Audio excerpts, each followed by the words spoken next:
अस्सलामु अलैकुम dear viewers.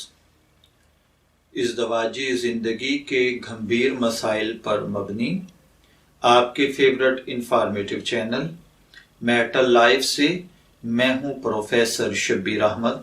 हमारा आज का टॉपिक है कि क्या अगर मर्द ये कह दे कि मेरी बीवी ने अगर अपने माँ बाप के घर से कुछ खाया तो उसको तलाक।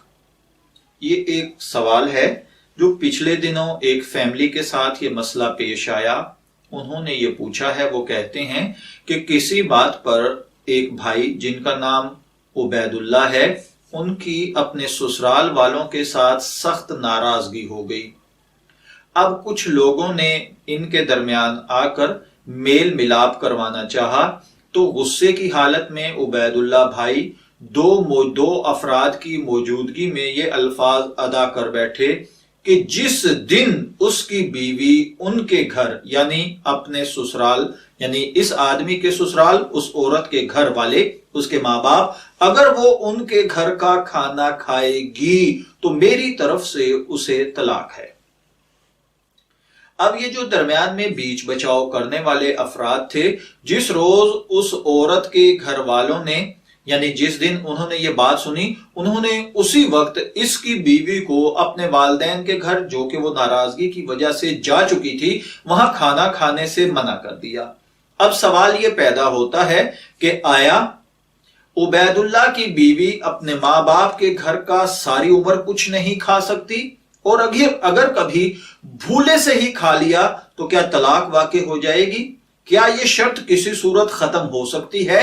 अगर ऐसा मुमकिन है तो वो क्या सूरत होगी? देखिए मेरे भाइयों और बहनों, ऐसे मामलात में मेरी राय मशवरा ये होता है कि आप अपने करीब मौजूद उलामा या मुफ्तियान इकराम से मिला करें और उनसे अपने मौजू पे, अपने टॉपिक पे बात करके उनसे सलूशन लिया करें। बहरहाल सवाल पूछा गया है तो मैं इसका उलमाए अहनाफ के नजदीक जो जवाब है वो अर्ज किए देता हूं कि देखिए, इस शर्त को खत्म करने की सिर्फ एक सूरत है कि जैद अपनी बीवी को यह कहे कि तुम अपने मां बाप के घर जाकर खा लो। अब वो एक दफा जो भी खाएगी उसके बाद इस बीवी को तलाक वाक़ई हो जाएगी। लेकिन ये एक तलाक होगी।